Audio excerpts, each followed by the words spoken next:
Hi, this is Bobby Curnow, Chief Turtle Editor at IDW Publishing, and you are listening to the Pullbags TMNT Back Issue Classics with Mike and Joe, Turtle Power. Welcome to the Pullbags Back Issue Classics. Join us as we talk about comics from yesteryear, from DC, Marvel, and more. So open your ears to hear our discussion of the older continuities, as the back issue classics are also what's in the pull bag. Hello and welcome to the Pull Bag. This is Back Issue Classics, episode 79, and I am, of course, TFG and Mike, returning from God knows what kind of Dimension X hellhole. We have got Joe Reed. Hello, sir. Hello. Hello. It's been, I don't even remember. The last one we did was 59 and 60, obviously. I don't remember if we did anything between then and now on Turtles. Batman specials or anything? We did the first one, the first 6 issues. Okay. And, you know, coming up in May of this year, we'll do the next 6 issues, which is the BTAS TMNT 2012 crossover thing with DC and IDW. So we'll have that in May. But for now, we get back to the main Turtles ongoing. We will be doing Universe at some point. I just don't know when yet. But the main ongoing, we're going to be here to talk about the Street Phantoms arc, which is issues 61 to 64. Oh boy. This arc, wow. Dang. Obviously, for the creative, we've got Waltz and Eastman and Curnow on the story. Waltz does the script. Dave Wachter is on art. Rhonda Pattison on colors. Sean Lee on letters. Obviously, Bobby Curnow is the editor, and the publisher over at IDW is Ted Adams. And we start 61 off with the Street Phantoms, and they're going to rob a van. These guys have shown up occasionally. Yeah, they were introduced right at the tail end or the middle of the Leatherhead arc, and then they played a big role in 59 and 60, because that was where the story was going. Because part of the story during the Leatherhead arc and then 59 and 60 was Harold finding out that his ex-wife, or his, I don't know if they're married or not still, whatever, but Libby sold her inventions to this Dunn guy, and that's where the Street Phantoms come from. She actually created the cloaks and whatever, so the Street Phantoms look like they're going to commit a crime, but enter Donatello. Who came prepared this time. Oh yeah, he did. Well, what a surprise. No, not really. I love Dave Wachter's art on this. The panel where Donnie's like, no, not really. So much purple awesomeness on those electric bits for the bow staff. And then I like the one at the end there, after Donnie kind of fends them all off. Not bad for a glow stick, huh? Oh, it's so nice and refreshing seeing Donnie back in action again. And I mean, obviously he's been back since issue 50 or so, but you know, absolutely love this. What were you thinking up to this point before Angel comes in to do the assist here? Well, I think it's the point to know Donatello coming prepared here with these Street Phantoms who phase and they go invisible and they do all this crazy stuff. He's just decked his new metal staff out with some electrical field that disrupts their cloaking and can actually hit them when they try to phase through it. So yeah, he was totally prepared for that. Oh yeah, and good seeing him. He's also enjoying himself. Yeah, Donnie's very much enjoying himself. And as we go through here, we've got Donnie saying, not bad for a glow stick, huh? Wait till you see our other tricks. And that's when Angel pops up, and one of the Street Phantoms asks, who the hell are you? Me? I'm nobody. God, I love saying that. once again, going through and, putting in a character that we would never would have thought. I remember when Angel first became Nobody, you were kind of shocked about it way back when. Uh-huh. That they would have ever really put her into, or ever really bring up the Nobody storyline thing. So it's nice to see them pay homage to something that happened many, many, many years ago, and then doing the twist with making it it fits. She's a fun character. She bounces off of both Casey and the Turtles really well. In a series where they're paying homage to so much that came before, they're still doing so much fresh stuff that belongs to them that then makes it into the cartoons or the live-action movies or other things. And it's good to see. Oh, speaking of the cartoons, did you see the news? I know this is kind of in the middle of the middle of the review here, but we'll talk about that at the end. Sure. Basically, there's news when it comes to the cartoon series. So this battle between the Turtles, Nobody, and the Street Phantoms goes well until one of them pulls out an EMP gun. And, that pretty much stopped the Turtles in their tracks, quite literally. And we go, because the police start coming in and the Phantoms basically ghost, and Angel and Donnie basically try to get the heck out of there. Of course, Angel, her suit has no power, so it's not exactly, she can't exactly jump up the fire escape fairly easily anymore. And the cops show up. You see anything? Just another wild goose chase, man. We go to Foot headquarters where Leo and Jenica are Good job with the names, man. I can't remember this stuff, and I pay attention, and I can't keep track of it. It's like, what's her name? Oh, he knows her name. Okay, good. This is, again, this is why I don't buy comics right away anymore, because I will have the feeling of deja vu. Like, I've already read this. This is why when I do the Pullbag episodes, so we're reviewing these or discussing them or, synopsizing them, whatever you want to call it, I read them like I read these 2 or 3 hours before we did the record, so they're very fresh in my mind.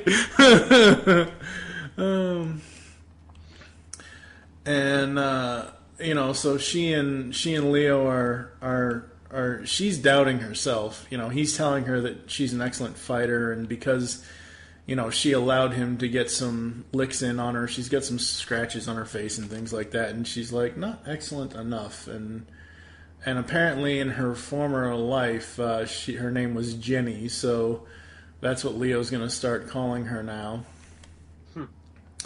And we go to this big meeting with Raph and Casey and Leo and Jenny and Donnie and Nobody and April, and everybody's there.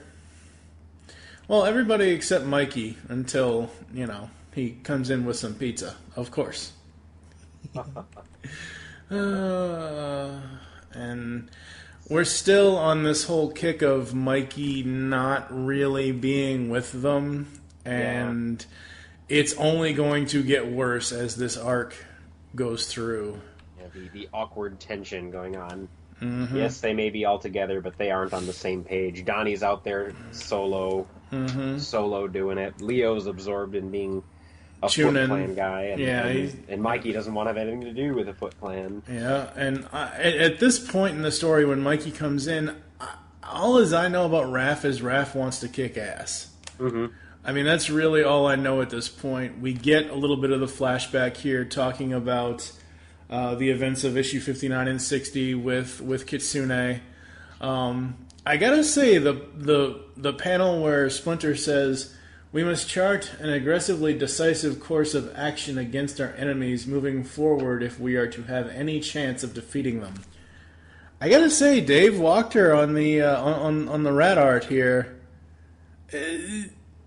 Splinter looks more like a rat in this panel than I've seen him in a long time. Mm-hmm. I think Dave did an excellent job with that up close there. So we have April coming in to explain about their time out in Southwest, and she has got the scroll here. And oh yeah, this is coming off of April and Casey. Yep. Or that part of it, anyway. Yep. And it's basically a giant strategy meeting until Raph basically butts in and says, we got to, what are we going to do about Alopex? Because my girlfriend, Alopex. Yeah. I still want a Raph Alopex one-shot romance comic between the two of them. I wonder how much Alopex really is a foil for the Ninjara character from the Archie series. And I know there was a very large kind of event with two of them in that old series. I'd like to read that and then come back to this and see if they would, because they will eventually give us a Raph Alopex comic. I'm confident, but I'd like to preview that and then read this and see what it's like, because they'll pull from it. I know they will. Oh yeah. So we get some more background on Alopex and how she was essentially microchipped and things like that, and they basically know she's heading northwest, and we get an argument between Raph and Splinter and nobody, because Raph is like, this isn't happening soon enough, and Splinter is doing some really crazy stuff. He's keeping secrets. He's doing all this stuff.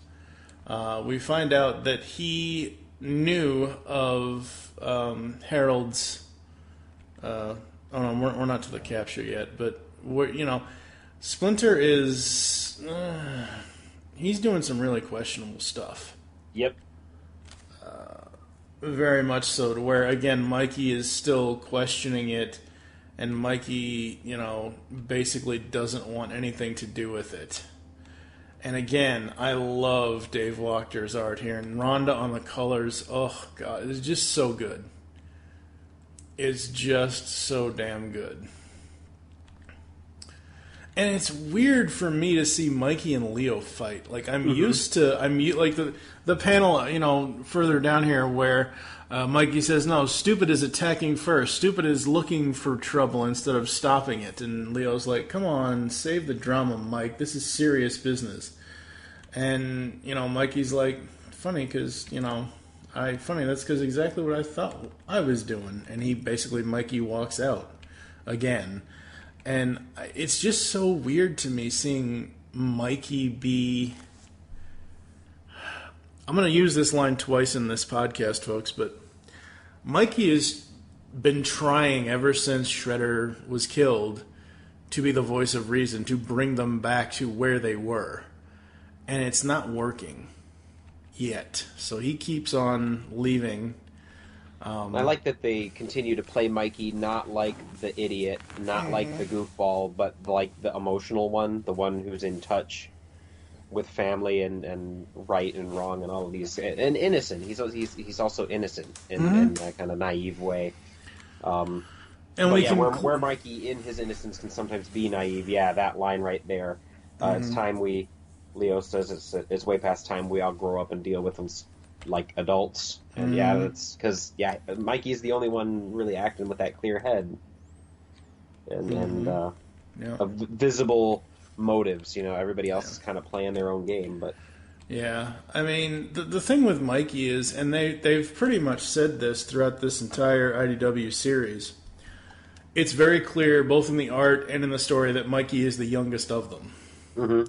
Because at a later point, Raph says little bro. They all say little bro. I remember and you can correct me on this, I remember initially when I first saw bios for the Turtles for either the original Mirage run or the original 90 film, that they showed what ages they were. They're all teenagers, but they all are not the same. Like Leo's, let's say, 16, 17. Donnie's 15, 16. Raph is... Yeah, it was on the back of the cards, I think. I don't remember off the top of my head, but, I've always kind of known that Mikey is the little brother. Mike, I know people are going to kill me for this. Mikey's essentially the Joey McIntyre of the Turtles. And yes, folks, I did just compare the Turtles with New Kids on the Block. Get over it. I think there are incarnations where they are all brothers. They came from the same clutch of eggs, and so they're all equal in age. But in my imagination in this series, they're either very close in age or they were from the same clutch of eggs as turtles, but they're reincarnated spirits. When they died, Mikey was indeed the youngest. I mean, I think Donatello was carrying them like a baby when they were humans in the Fall of the Foot Clan, or the one before that. Issue 5, the flashback. Yeah, I'm gonna have to go back to issue 5 and look and see the adults, but not the adults, the human versions of the turtles. But just looking at this panel where, like, right before Mikey walks off, you see Leo looking after him, and he's got this really stern frown on his face. And then after Mikey walks off, we get the panel of everybody there. We get Jenny, we get Donnie and Angel and Splinter and April and Casey and Raph and Leo. And you look at Donnie, Raph, and Leo. Raph and Leo have the same damn frown, scowl on their face, and Donnie has more of a question look. Raph and Leo look to be closer to the same age, so I would say maybe it's the way Dave Walker is drawing them in this panel, but I'm not really sure. I would say Raph and Leo are the two older ones, and Donnie is the, I guess, third middle child, whatever you want to say, and then obviously Mikey's the youngest, but I could be wrong. I don't know. So we got issue 5. Yep, pretty much. So we get some Casey and April stuff really quickly, and then Splinter goes off and wants to talk to Casey about another secret plan. And they have a nice little... What did you think of Casey and Splinter here? It's interesting to see Splinter take Casey in on this kind of fatherly advice role, or that there's a little bit of that going on. But I need to review this quickly to find out what they were talking about here. They were talking about the whole thing with the terrible decision to do it again, and basically, Casey wants to know, did he regret... Did you regret killing Shredder? Shredder, yeah. That's kind of what it is. And we obviously see something, happening. We understand that something is going to happen because something comes up later. That Splinter does not tell the others because Casey does come in later. And we go to Harold's lab and he's talking about his ex-wife or whatever. Then he looks over and looks at the metalhead thing, and somebody says, "Cool toy," and the Street Phantoms come in and kidnap Harold, and that's how 61 ends. 61 is charged emotionally. It has some good action in it. It's basically, I don't want to say it's exposition, but it's basically showing us what certain parts of whatever Splinter's plan is that's going to eventually take down the Street Phantoms.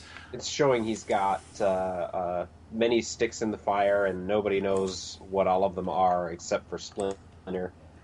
Absolutely. It's a different way than we're usually used to seeing him work. So it's uncomfortable. It's definitely uncomfortable. Yeah,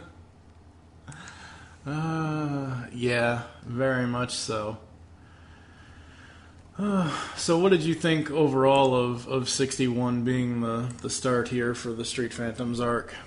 Yeah, it feels like that shake up, that initial let's all make it tense and get everybody uncomfortable so that we can have the action and then eventually the payoff. So yeah, your word of exposition is appropriate, but I'm trying to think. I think there's a different word. Is that word that I'm thinking of? I don't know. They're charging it up. They're getting us excited. Yeah, and I think it was done really, really well. Mix of action and storytelling, If I was going to rate 61, I'd probably give it a 3 out of 5, which isn't a bad grade. Because, again, love the art. The art's amazing. It's interesting. I'm inclined to say, 3.5 out of 5 or 4 out of 5. And the only reason that I would give it that is to say that nothing moving happened, nothing large happened. And, man, that was cool. It's a 5. But it's still very good, and we get to see all of our characters being our characters, and really good character development happening in this, and seeds of developments that will happen soon getting played. So, absolutely. So moving on to 62, we get this really cool cover with Casey with some purple dragon graffiti above his head. Love that cover. Mm-hmm. And I remember what Splinter had him do now. Yeah. Mm-hmm. Yep. So Casey goes to the Purple Dragons, and he is going to unite the Purple Dragons. Where is Hun right now? I don't know. I think he's with... Isn't he with Baxter? No, Shredder... Well, no, Shredder was with... I don't know. I honestly... It's been so damn long, I don't remember. We haven't seen him in a while. Yeah. So we get Casey basically going to kick all the Purple Dragons' asses. We go to Donnie and April, and they're talking about, the plan, and he mentions the Utroms and Professor Honeycutt and Leatherhead. Basically everything that's been happening to them over the last few issues and things like that, and as Donnie's leaving, he asks her any word from Casey, and she basically says, no, nothing, we've barely spoken since we broke up. And we go back to Casey, who, as I said before, is kicking all of their asses. Quite literally, like, Casey Jones is a one-man fighting machine. We don't usually, man, that's... Knowing what's coming up in the cartoon, this is kind of interesting to see him totally owning here. Yep. And we go to Jammer and the Street Phantoms along with Mr. Dunn, who are going to negotiate with their prisoner, Harold. And Mr. Dunn says, fetch me the inventor. And of course the inventor is Harold's wife or ex-wife or whoever she's supposed to be, Libby. Yep. And we go back to the lair with Raph and Mikey and Woody. Hey, we haven't seen Woody in a while. And I think it's interesting too to me that Raph has become the connection point for Mikey and the rest of the Turtles. Usually Raph's the one who gets annoyed by Mikey. I'm probably channeling more of the cartoon than the comic exactly, but yeah, that's totally... No, you're right. And I said it before. I said it in issue 61, and I'm going to say it again here. The fact that Mikey, since issue 51, since the end of Shredder, the fact that Mikey is kind of this, I don't want to say dissident, but essentially this person that doesn't agree with the way the Turtles and Splinter are going with the Foot Clan and everything else, and now seeing Raph be the voice of reason. I mean, when has Raphael ever been the voice of reason?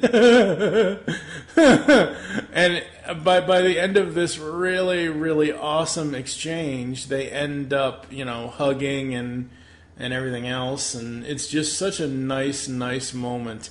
The panel where Raph is like, come back, Mike. If you can't do it for Father, do it for your brothers, okay? Please. We miss you, kid. And you see the look on Raph's face, and you see Mikey's about ready to cry. And they kind of hug it out. I'm like, damn it, Walt Eastman and Kernow, you're killing us here. You're just killing us,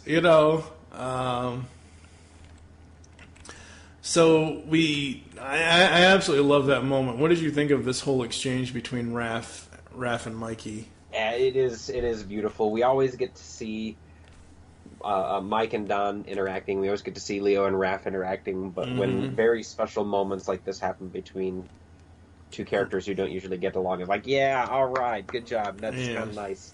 Absolutely. And it's not just one note either. You know, there's the sentimentality, and then Mikey says something, Raph's yelling, and then they come back down. And he comes down. There's a whole roller coaster with it too. It's not one note, and you bring a lot of depth to these grade school cheesy cartoon characters. And Absolutely. Well, I mean, IDW has been doing it for 5, 6, 7 years now, and like I've said a million times before, this series is just an entire love letter to the entire franchise, and they're building stories here. So we go to Harold's lab, and Donnie's like, Harold, I know you screen the few calls you get, but now you're, screening this, and Donnie gets in, and he realizes that Harold is gone. And I think my favorite panel of this exchange, of this scene, is as Donnie gets his bow out, because he's like, oh, I wonder if anyone's here, and he's going, basically searching through. There's a panel where it's up close on Donnie as he's walking by Metalhead. And oh my god, it is just so fucking cool. Foreshadowing something that happens in the universe later, I'm sure. I'm sure. I have not read Universe yet. I'm kind of holding off on this, but Donnie watches the security footage, and it's not good. He sees that Harold has been kidnapped. We go to Dunn's place, and we've got the inventor, who is Libby, who is his ex, and we've got the Street Phantoms, and he, Dunn is telling her a story of, how he was as a high school kid and everything else, and basically how he got anybody to do what he wanted them to do, no matter what. And eventually he reveals to her that he has Harold, and that's not exactly thrilling for her. So I like this exchange. I like that we finally figure out what some of Dunn's motivations are. Libby kind of goes back and forth between I kind of like her and I kind of can't stand her because of her actions and stuff, but overall I enjoyed it. And the issue kind of wraps up here at the end with... That's like 6 pages full of characters that are not from any previous canon. And that's a good thing. Yeah. That's a very good thing. Donnie comes in, Father, they took Harold, and this is where we find out that Splint, it happened a little earlier than he had expected. Yeah, and he knew, and he, wanted them, and Jenica knew, and Leo's like, why didn't you tell me? She did not tell you. Because I told her she could not. So Splinter is doing all kinds of crazy stuff. And the issue ends with, tonight we destroy the Street Phantoms. To be continued. Dun, dun, dun. I take issue with Splinter's use of the word destroy. That's a Shredder line. But, a lot of the lines that Splinter is saying in these 4 issues are Shredder lines. I have this thing in my head that I'm going to wait until the payoff at the end of the arc, but I think that line, now we will destroy, tonight we destroy the Street Phantoms, that was done for dramatic writing purposes, but I think knowing what Splinter's up to, knowing what I know because I've read 2 issues from now, I think he would have not used that word. It would have been, tonight we take the Street Phantoms off the board. Tonight we make the Street Phantoms irrelevant. Tonight we do something not so violent to them. Even though that's what he wants to do, but I don't want to give away the surprise till we get there. Yeah, it's not good. No, and it's Splinter using words like that has Mikey hanging out at the original lair. or the second lair, I guess we'd say. But yes, hanging out at the turtle lair, not at Foot headquarters, and why he doesn't join there. Yeah, absolutely. 62, I absolutely love 62. I think 62 so far is my favorite, simply because of the whole Raph and Mikey thing. And, Mikey, as I said already, ever since the fallout from the Shredder thing, has essentially been the voice of reason, trying to get the Turtles away from Splinter. And even though we've already read and we kind of know, because we've read the other two issues that we're going to talk about here, but, I like that. And I like now that, Raph is, also becoming a voice of reason. He wants Mikey to be back with the family. He wants Mikey to stop looking at it as Splinter made a bad decision, which Splinter totally did, but, what other decision could he have made at the time? But yeah, it's probably going to be a 4 for me on 62. I did really, really enjoy it, but I'm not there yet. Again, Dave Walker's art, Rhonda Pattison's colors, absolutely love those. And I love the story, like I said, but it's just not... There are moments here where it's like, oh my... Like, I nearly broke down crying when they hugged. I'm like, what the hell? Because like you said, Raph and Mikey don't... It's always been this way for me. It's Leo and Raph and Mikey and Donnie. That has always been the split with the four turtles for me. And we're finally getting to see Raph and Mikey have a moment. What are your final thoughts and rating for 62? I think we're at a solid 4 and ramping up toward 5. I think. But yeah, there's more of the drama. It's more poignant. More things are happening. It started to accelerate. Yeah, absolutely. Absolutely is. And we are going to accelerate right into 63, which the main cover for 63 is Splinter looking like a badass with all the Foot Clan soldiers behind him. I love this cover. I wish Dave would do covers for everything now. I know his run is kind of coming to an end here pretty soon, but so far with his covers, I've absolutely loved them. I flipped open this book. I looked at the RICC. I think that's probably Rhode Island Comic-Con exclusive cover, and I need to go. I need to go to eBay. Excuse me. I need to find that now. Absolutely. There are none on eBay right now. Out of luck. So the Foot Clan's going to war, huh? Well, yes, they are. Well, I hate to be the jerk to say I told you so. And as we see this, we see the Foot Clan gearing up and Splinter in the background. But dudes, I totally told you so. I'm surprised he's there. Like, why would he do that? Why would he show up? Because Raph, they hugged it out, and Raph talked him into coming back to try to be a more open mind. And obviously, it's not going to last long. And then he finds out about Harold, and I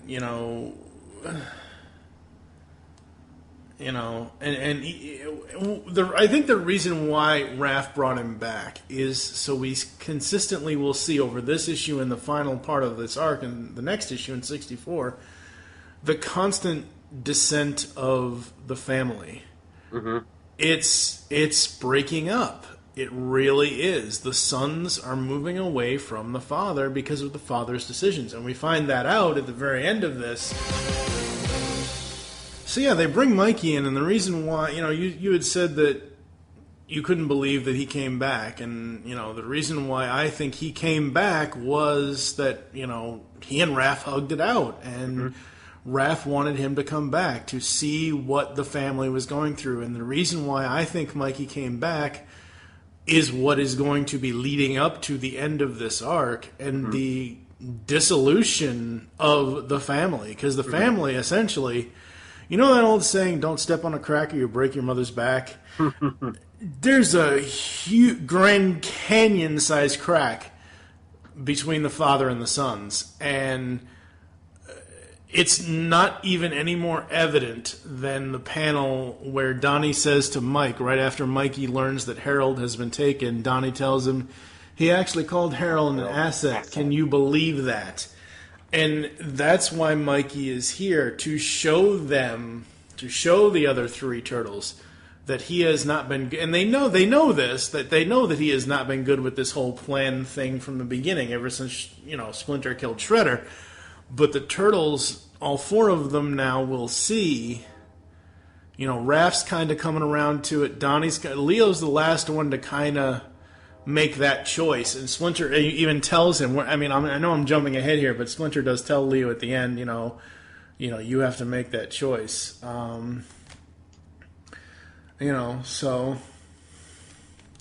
So Mikey says we've got to save Harold, and Angel's gonna show up.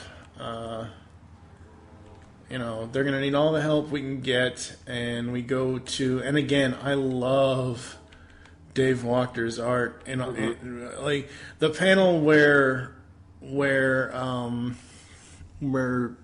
Raph says, Angel know all about this, Donnie. You look at Mikey, Raph, and Donnie. Mikey is just hurt. Mm-hmm. He's ready to ball out. Raph's ready to punch something, and Donnie just doesn't know what the hell to believe anymore. Yep.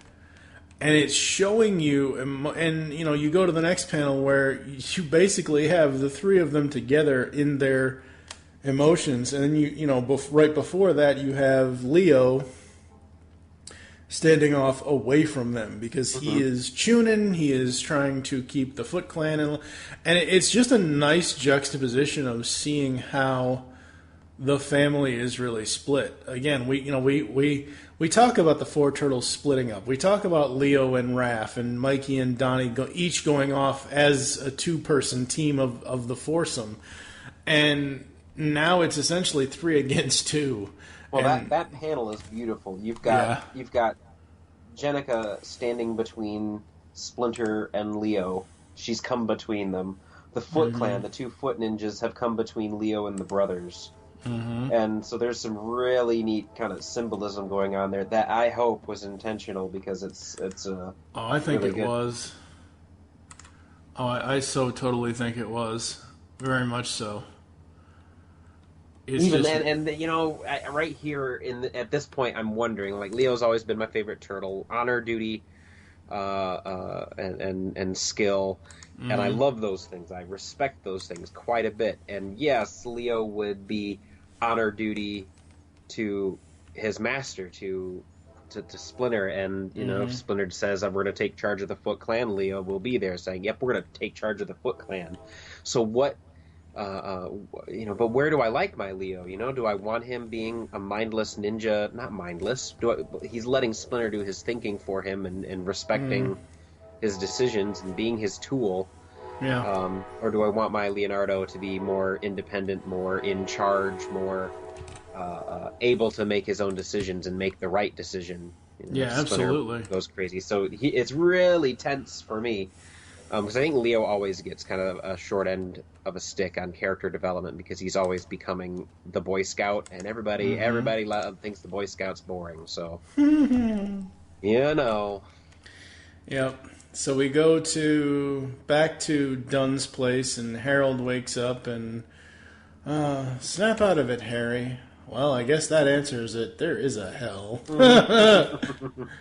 So we get Harold and Libby going back and forth with their part of the story. Kidnapping really, and she's like, whatever bickering over semantics is pointless. The past is the past, but the future, and this is where the whole job interview thing happens. They do cut Harold loose. Which is interesting, that they basically cut him loose, and And, we get back to the whole thing that Stockman even tried to recruit him, which I forgot about that. I mean, I knew Harold had worked for Stockman for a little while in the beginning, but again, Waltz and Eastman and I almost said Laird. Wow. Waltz and Eastman and Kernow are, again, going back to continuity that we haven't really thought about for years because it was in those early issues. And I just love that they're going that far back and making sure the story continuity is done well and done properly. Yeah, man. And it's issue 63, and they haven't decided to renumber it yet. Thanks, guys. Yep. Appreciate it. As soon as we hit, 74, we've broken the record, right? 72 is the Archie series, and that doesn't count. I don't know, the Mirage volumes, they should count as a total, but that's okay. 72 is the highest issue number, pardon me again, that they've made it to, so. Well, we're probably going to break that, because I know I just saw solicitations for May that talk about issue 70, so we're a couple of months out. and ultimately, with all the special series and the standalone, I think they probably are already there, but... yeah, but just the main ongoing numbers with the main series. So Leo wants... Yep. So Leo wants to talk to Splinter alone, so he sends Jenny away. And, Leo asks him, we bring up, the events of Attack on Technodrome where they didn't tell Splinter the secretly devised plan, and the fact that they had good reason not to tell him because he wouldn't be able to handle it at that point. And Splinter goes on and tells him that my highest priority is the family, but as Master of the Foot Clan, I find that responsibility has expanded beyond your brothers and myself, which is very, very interesting. And we kind of leave this with we kind of leave this part of the issue here with Splinter saying, okay, good, now finish getting ready for the war, blah blah blah, and the other three come up and what do you say? Oh, we got to get ready. So they're doing this, they're going to war. Yeah, this is where Splinter kind of makes me feel a little better about things. We didn't know what his motivations were. He's using words like destroy, but Splinter's asking for trust. He has a bigger plan. And while I, as a human being reading the comic, don't agree with Splinter not including the brothers and doing this kind of backdoor dealing and secret things that have to happen, he at least explains it to Leonardo as to why that this is going on. And it's just, hey, it's bigger than me. I have a responsibility, and it's bigger than you guys. But hey, trust me, and it's because it's Splinter. And at that point, I kind of like, can we trust Splinter? Do we trust Splinter? And I think we do. I think we can. I don't know. I'm still on the fence with this. Yeah, me too, and that's exactly where I should be. from go on their journey way. Yeah, I'm still on the fence when it comes to Splinter, because again, I understand why he took over the Foot Clan, so that way no one else could, turn into evil and everything else, but as we've said before, he's doing stuff sort of the way Shredder might have done it. We don't know, and obviously Shredder was a lot more ruthless than Splinter, but just all his personality changes are just crazy to me. Mm-hmm. And we should, I think, remember that, yes, Splinter back in the day was a member of a ninja clan. They were assassins. They were for hire. They got into politics and manipulated and assassinated politicians, and they were manipulative and backstabbing. And so, it makes sense when Splinter would take over the old Foot Clan that he'd kind of maybe go back to the same kind of shenanigans they were up to in 16th century Japan, doing all of that backstabbing, secretive shenaniganery. It's one of my favorite words. Enjoy it. So we go back to Dunn and Harold and Libby, and we get more of this part of the story. She consistently calls him Harry, and Dunn even asks, "May I call you Harry? I abhor that name. Why else do you think she calls me it?"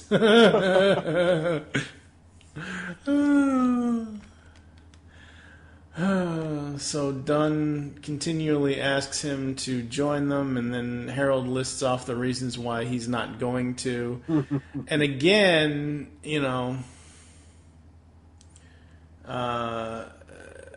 Harold has, some interesting tech along with him, even though they can't see it, and Libby kind of notices it, and he does the whole beep on his glasses, and bright shiny light, and the street phantoms are all blind, and Harold runs and disappears, and we've got him running for his life, and Dunn basically saying, "Go get him, go find him, and alert Lupo and his men," and all of that. So we get the 4 turtles and Splinter outside of Dunn Inc., and Angel shows up, and they're like, "Well, what about the Foot Clan and everything else?" And we get that. Well, that's a little bit later. But as they're gearing up, Donnie gets his electric. Or no, that's Raph. He's passing out electrified goodies. staff. Yeah, size, and Mikey gets some goggles, and but no. And Mikey's like, "But no killing, right, guys?" Wrong, mutant. And panel. That was a gunshot. Yeah. That was a gunshot that ricocheted off of Donnie's now bulletproof shell. I love that. And it nicks Raph in the arm. There's gonna be plenty of killing. Waste 'em, boys. And who are those? Are those Dunn's men? Oh yeah, that's Lupo. It's Lupo and his men. It's Dunn's kind of backup. And they're in a melee, and and Donnie even says, "Just a dent, bulletproof shell." Remember? I love Donnie and his bulletproof shell. And he says, Leo's like, "Angel's right. We're screwed if we stay in this kill zone. So what do? We die or we fight?" Ta-da! Hero shot. Oh, so good. So friggin' good, Dave Wachter. Oh my God, love that hero shot. I want to learn to draw like that.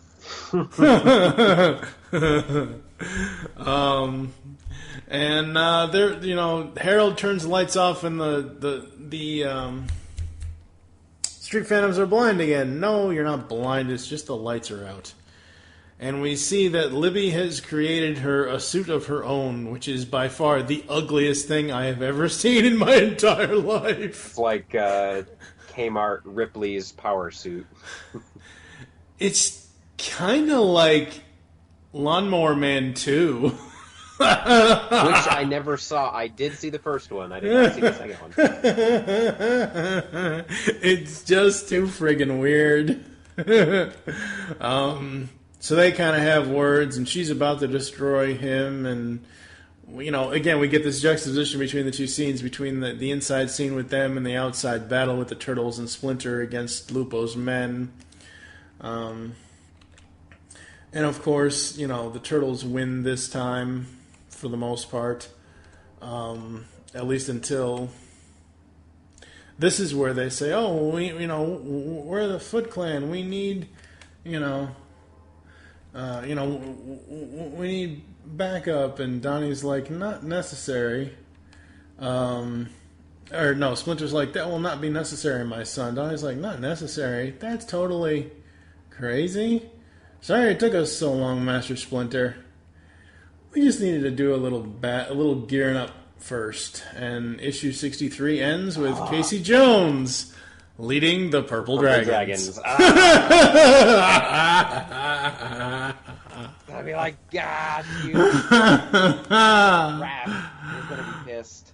Oh no! It reminds me of issue 64 the last issue here in the art reminds me of 90 because it's Raph and Casey, basically kicking ass and taking names. It's not exactly the old days, but issue 63 has got so much going. I'm already going to say a 4. I'm not going to say a 5, but I love everything about issue 63. The writing, the art. Again, it's furthering the story without it feeling like it's nothing but exposition. But, you have all of these characters who are so dynamic getting their own spotlight throughout the entire issue. How they fit all the story into, what is this, usually like a 20-page, 27-page book, whatever it is. It's just so good. No, so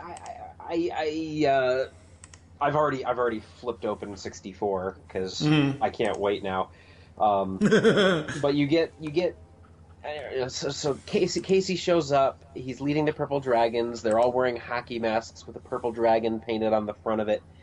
And at this point, no, it's going to be like old times. Raph and Casey are going to beat the snot out of all the bad guys. But at some point, I hope they realize in this book, in this comic, which it's been a long time since I read it, but that, dang you, Master Splinter, you took my friend and turned him into the villain. You turned him into the guy that we just defeated. Like the Hun led the Purple Dragons. You've turned him into his father.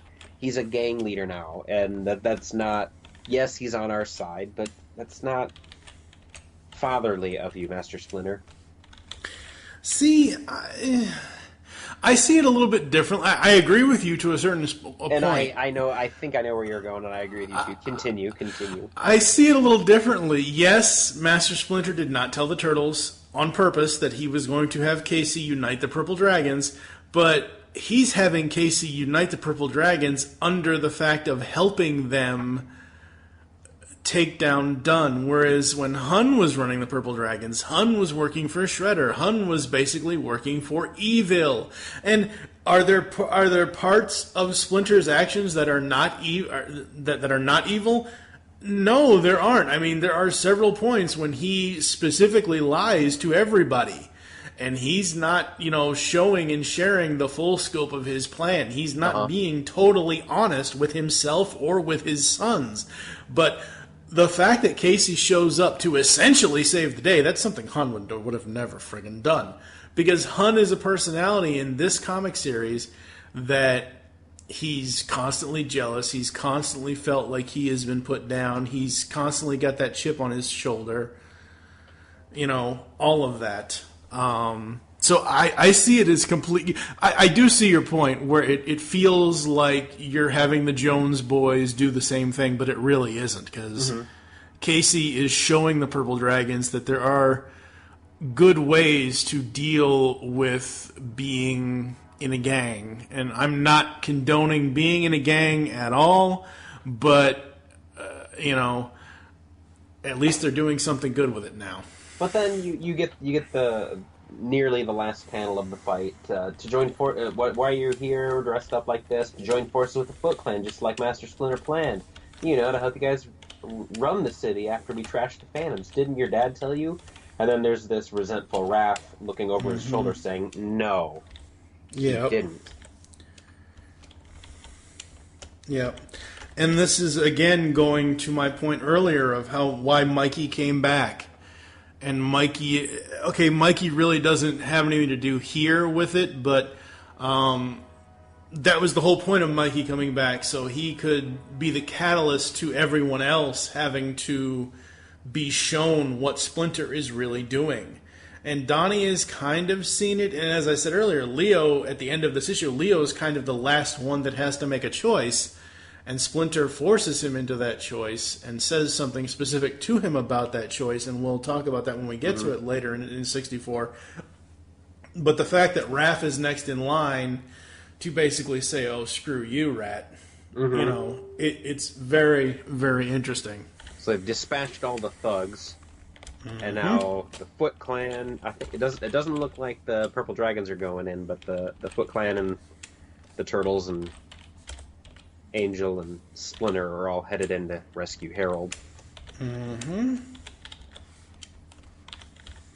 Absolutely. And once again, the art is just super, super crazy. I'm really digging it. Mm-hmm. Yeah, I need to get better. Come on now. I mean, you know, I have yet to, I've been working on, so since the last, and I'm kind of deviating here, folks, just a little bit. But since the last time that Joe and I had a chance to sit down and actually talk, I've actually put stuff up on my walls and everything else, and I have yet to open my IDW Turtles thing that Doug had got me. Yeah. I've yet to open that one because I don't have a frame for it yet. But I also have the one that the one that you had sent me. I think it was from the game or whatever. Uh-huh. I remember when I first got that roll, I'm like, I looked at the side of it where the address is, and I'm like, oh my god, I have an original Joe Reed on this cylinder. Because I think you drew Leo, or you drew one of them. Oh, that's right. I put it on the box because I drew my craziness. Yeah. So we got Casey and Raph, and you know, I'm kind of going back and trying to catch up here, and you know, as this starts, we get we get Casey pulling out the double bats and in the mix again together, just like old times. I don't know, man. I mean, I miss scrapping with you and all, but this ain't like old times. And we see this really, really awesome battle between the Purple Dragons and Lupo's men. And we get, like you said, Raph asking about, Casey saying, well, didn't Splinter tell you? And this is where, Raph is like, oh, what about Alopex? And Donnie's like, but Harold is still in trouble and we're here now. So they all agree to go save Harold. Once again, a nice, really great hero shot. Not as great as the one that was in 63 with the kind of explosion off of it, but a really great city shot of all, the Foot Ninja, of the Turtles, Splinter, just everybody. Absolutely love it. The art in this arc has just been so good.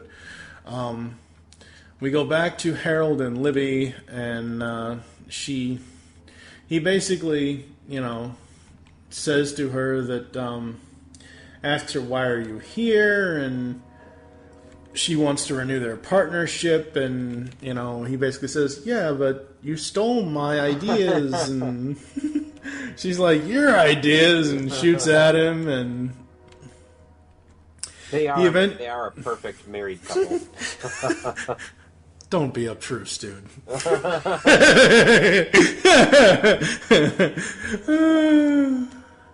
And Libby does tell him, the first time for everything, I suppose, I gained it all, wealth, power, you name it, and yet in the end, life is empty without you to share it with. That's a nice little touching moment. And then the Street Phantoms come in, and then the Turtles break in, and we see that, he's going to go help his friends, and she calls him a damn stubborn goat. And we get Dunn kind of preparing.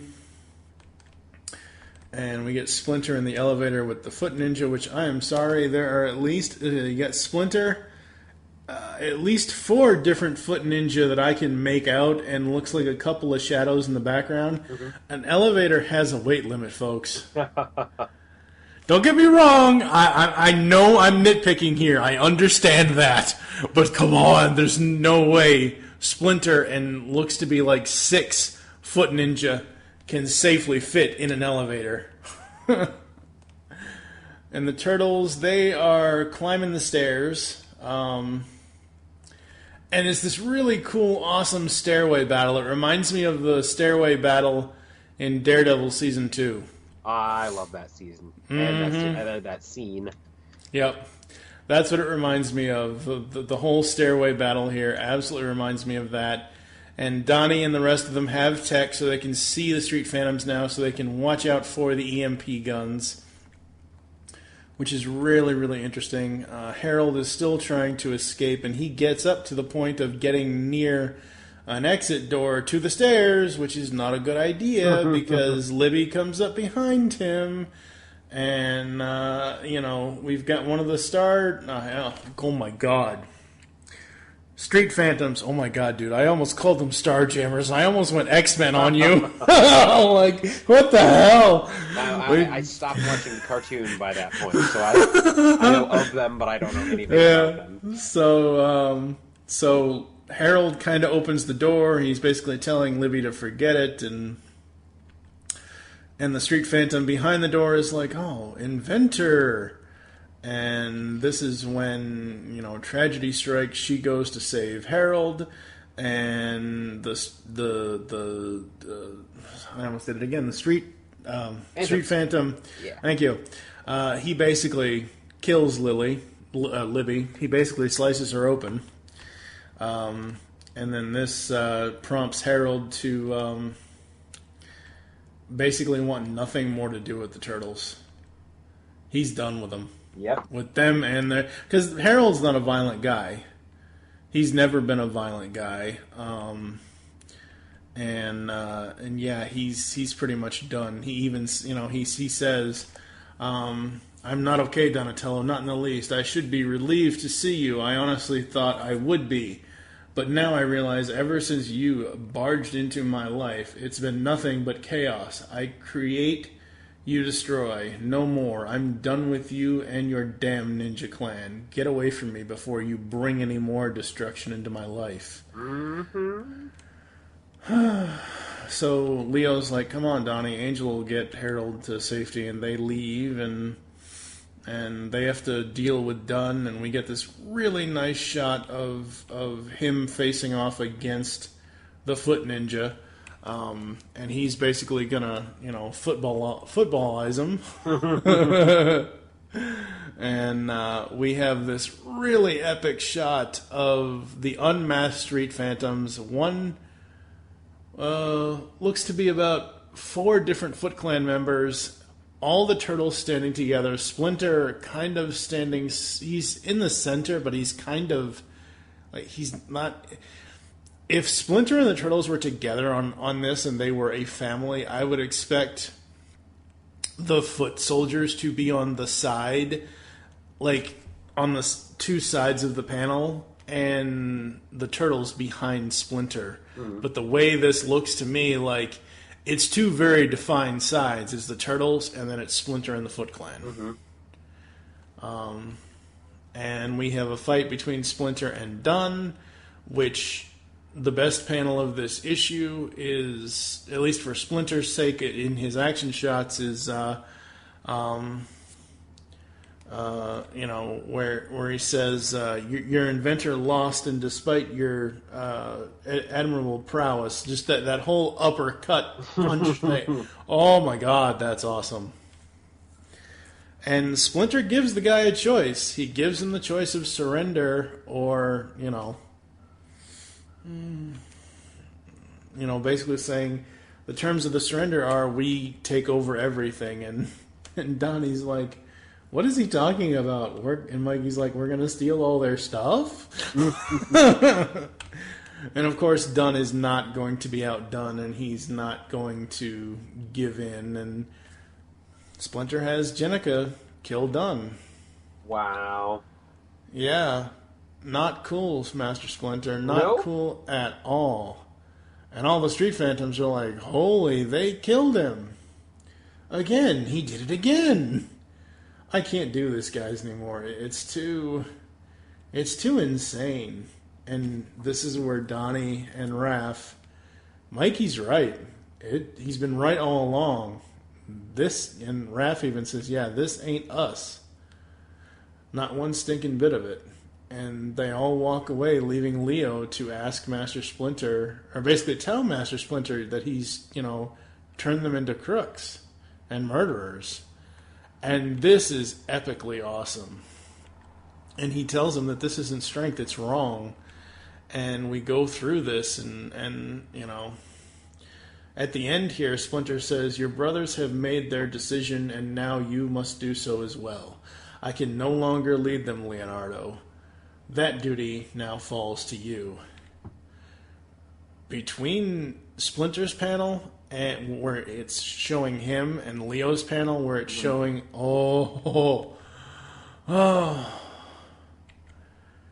Dave Wachter, man, you're just killing it on the art, and Rhonda on the colors, and just oh my god, the look on Splinter's face and the look on Leonardo's face is just so crazy, and just even the two other panels after that where Leo says, I understand, Master.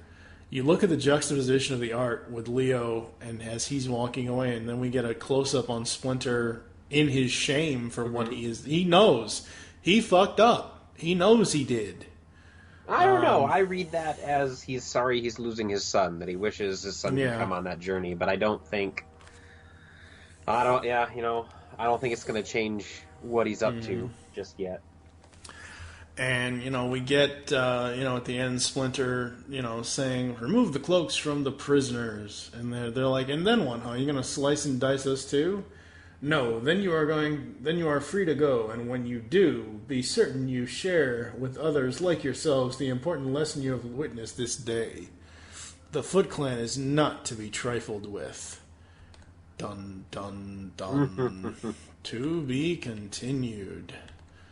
Oh my god. Yeah, that didn't end like I remembered it. I just had put enough distance in between that to say, wow, man, this is not the Splinter from the Nick show or the old cartoon. This is not the Splinter from anything previous to what we've already had. It's awesome. I can't believe Nickelodeon let them do that. They had to have previewed that.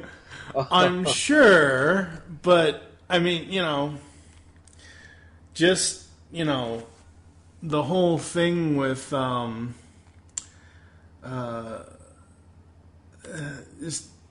don't see why Nickelodeon wouldn't, they've had, like I said, 5 or 6 years at this point with this comic series. They killed Donatello. Yep. You know what I mean? Who would have ever thought Nickelodeon would allow them to kill a turtle? You know what I mean? So allowing them to turn Splinter the way that they've turned him is just wow. It's a good question to ask Bobby. Like, how did Nickelodeon let you get away with that? How hard did you have to talk him into it?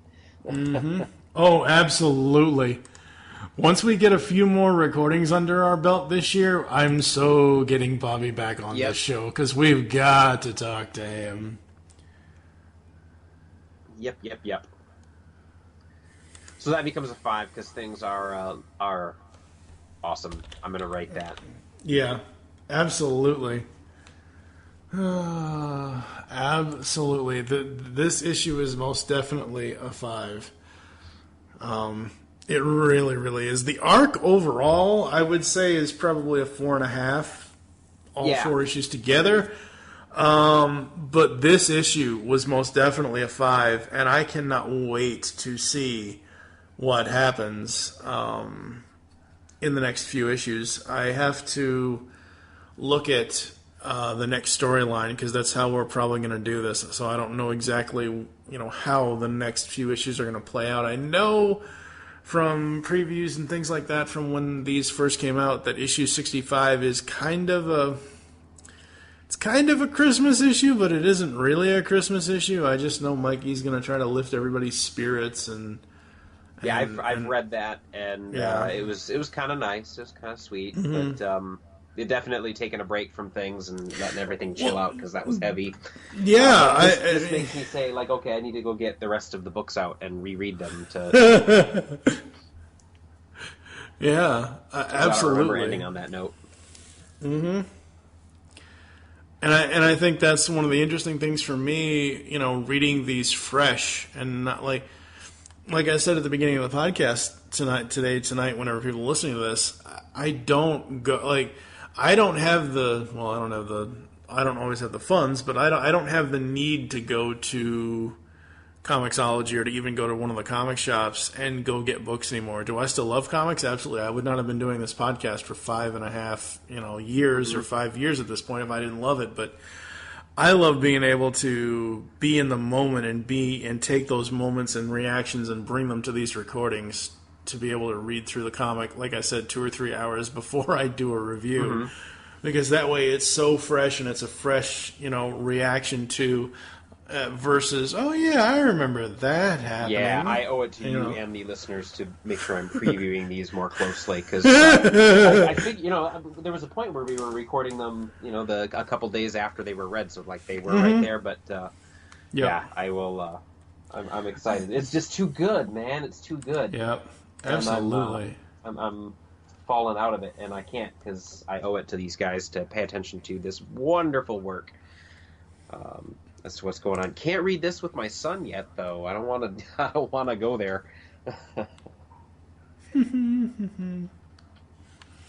Yeah, I don't know. Oliver, I think, is a little too young still for this Turtles. Even some of the Nick episodes are a bit heavy for him in the spooky department or in the gross disgusting department.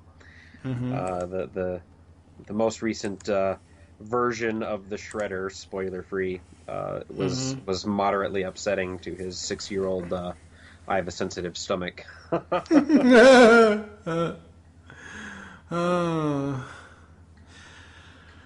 Oh boy. All right. So yeah, folks, at the end of this here, we're going to talk briefly about the 2012 cartoon series. It is ending after season 5, and they're going to be doing a 2D reboot. And it's not going to be Sierra Nieli. It's going to be somebody else doing it. We don't know who the voice cast is going to be just yet. And this is the same thing that happened with Transformers Prime. Transformers Prime was a 3D cartoon, and then they have the current Robots in Disguise cartoon, which is 2D. And really what it all comes down to, folks, is cost. Because 3D animation for a television show, we've had 4.5, 5 seasons almost out of Turtles. That's a lot of money on production for animation, especially for 3D animation. I don't know what the new series is going to be. I don't know where they're going to start it or whatever. But now that I know it's going to be its own thing. It's not going to essentially take the 3D series and turn it 2D. You know what I mean? Yeah. So I think they're almost due for a reboot. They've done a lot with Nick Turtles. Yeah. There's nowhere left to go that the Turtles haven't gone. And they've got the development, and knowing that it's ending, they're going to be able to actually put a period on the story, which, come to think of it, I don't think there's really been the end of a Turtles story before. They always kind of petered out and it disappeared. So this will be really good to see, to let the Nick series, which has been really good when it's on point, to let them wrap up the whole thing. As far as a reboot animated thing, yes, it's going to be cheaper. What I hope doesn't happen is that I hope this doesn't go from, forgive me for maybe not having the whole title, but that wonderful serious Teen Titans tone to Teen Titans Go. I don't want to see that shift from something amazing to something that's wild and crazy, ha ha ha. Because that sounds like what they're bringing it back to, that this should be a little more for the kids. So yeah, I am an adult, and I like to be able to watch this stuff and not feel like a child. But am I going to be able to tolerate it? I don't know. We'll find out. Can I stomach it? So hey, it's just, I get to go along on the journey again. When the Nick thing came out, and I remember the first promotional shot, I was like, they have 3 toes. Turtles only have 2 toes. And, I was like, that's the first thing that they've ruined it. They've got it gone. And I played that dork, but it ended up being okay in the beginning, and then got great. So let's see what happens with it. I'm not going to be upset until it's absolutely unwatchable. Absolutely. I'm hoping, because I don't know, I think they had an image with the story that they did, but I don't know if they've got any actual promotional art for it yet. Yeah, there was the art that they attached to that was just the Nick series art and not the new art yet. Okay. I'm hoping it's more akin to the style of either the 2003 series or even the 80s. I'm just saying the animation style art. Yeah. would be cool if they're going to do 2D. They could do it in the 2003 style or something like that. It doesn't, like you were saying with Teen Titans versus Teen Titans Go. I've never been a fan of the original Teen Titans cartoon. It's just not my thing. Mm-hmm. And Teen Titans Go, just as much as I like Greg Sipes as Mikey, yeah, Beast Boy annoys the shit out of me. All of those characters annoy me. So, it's just one of those things where, like you said, I hope it's not that drastic of a change, but I understand there's going to be a change, and that's fine. Coming up inside the pull bag, the last episode here in March, we're going to be talking. Steve Megatron's going to come back with me, and we're going to go over the first 4 issues of a series called Geek Girl. So that's going to be coming. The writer of that series contacted me through Twitter and things like that, and we're going to set up a review of the first 4 issues of Geek Girl, and then we'll probably interview him. And then that'll round out March of our 5-year anniversary this year. And in April, we're going to get Otto Botley. That's right, Otto Botley April. It's going to be all Transformers comics in April. So we're going to go back. This is a couple of years ago now. I reviewed the names have changed since then, but it was More Than Meets the Eye and Robots in Disguise were the 2 ongoings. I had reviewed the first 5 trades from each of those series, and we're going to go back and we're going to do 2 trades, 1 podcast. So the first episode will be More Than Meets the Eye, Volume 6 and 7. In the middle there will be Volume 6 and 7 for Rid, Volume 8 and 9 for Rid, and then bookending it will be More Than Meets the Eye, Volume 8 and 9. So that's going to be interesting. I believe Ryan and even Flo Merkley is going to join me for that. Maybe Ender comes back. I don't know. I don't know if Ender will come back. Because originally, Ender, my buddy Ender and my buddy Lady Rec on Twitter, at Ender Hates on Twitter, and Amy's is at Lady of Rec on Twitter.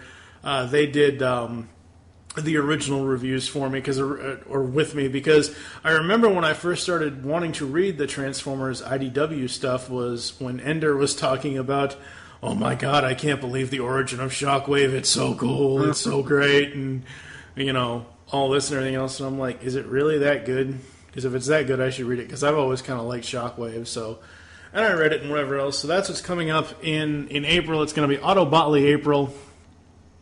And then in May, we've got Batman Month. Batman Month returns for the first time in a year and a half or so. It's going to be myself and JT from Saskatoon talking about the next 2 arcs in the 2015 Batman Beyond series, City of Yesterday and Wired for Death. And then we'll talk about the first, technically 3 issues of the 2016 Batman Beyond series. We start with the Rebirth #1, the one-shot, and then we talk about the first 2 issues of the series propers, 1 and 2. In the middle there, Joe and I will be back to talk about Batman TMNT 1 through 6, because that's the BTAS DC Animated Universe Batman, Kevin Conroy Batman, and the 2012 Turtle series. So there'll be that, and then kind of rounding it out, either I'm trying to think. Either JT will do this with me, or I'll find somebody else. We're going to talk about the first 2 issues of the Stephanie Brown Batgirl series. So that's going to be interesting. That's what's coming up here in the pull bag. And then June will be Robin Hood month from Xenoscope Entertainment, where Steve Megatron and I talk about the first, or the 4 volumes of the Robin Hood ongoing series from Xenoscope, Grim Fairy Tales, all that good stuff. So that's a few months worth of content here in the pull bag. Are you guys doing a geek sale in June, or are you not going to have enough time because of, things happening in your life? The plan usually is that on the first weekend after school lets out in our area, so the second weekend or the third weekend of June. However, it's been pointed out that I will have a 1-month-old at that point, because I didn't, put the calendar together. So I usually make the decision in spring break. I have enough friends that have helped me run it that it could probably happen without my oversight and be quite successful. But, we'll see. I'm playing it by ear. I've got a lot of stuff I need to sell. My geek fund is empty, and I have Ninja Turtle comics that I want to buy. So, I've got to get on that. Absolutely. All right, folks, that's going to do it for us. Join us next week when Steve Megatron returns and we talk about this new series, Geek Girl. So that's going to be a fun, new, interesting thing to be doing. And then, like I said, after that, Autobotly April, we're all going to transform and transcend here inside the pull bag. Make your great escape into comics. You want to give the Geek Sale Facebook info out? Yeah, come look at our page here. We're at facebook.com/GeekStuff Garage Sale, one word, and you can send me a message there or post something on the page and peek at the pictures. Awesome. We will catch you next time. Only inside the pull bag on the GeekCast Radio Network and This Week in Geek. See you, folks. Woohoo!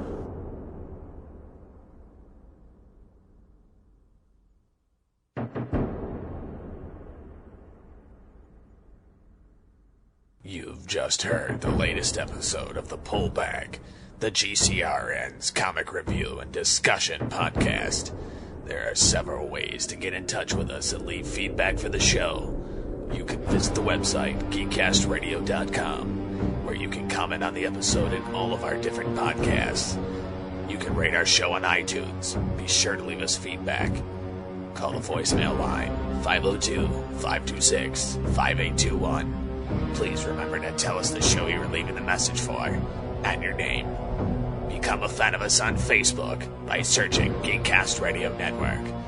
Send us an email feedback at geekcastradio.com. Follow us on Twitter at GeekCastRadio. So until next time, make your great escape into comics and unleash the geek in you.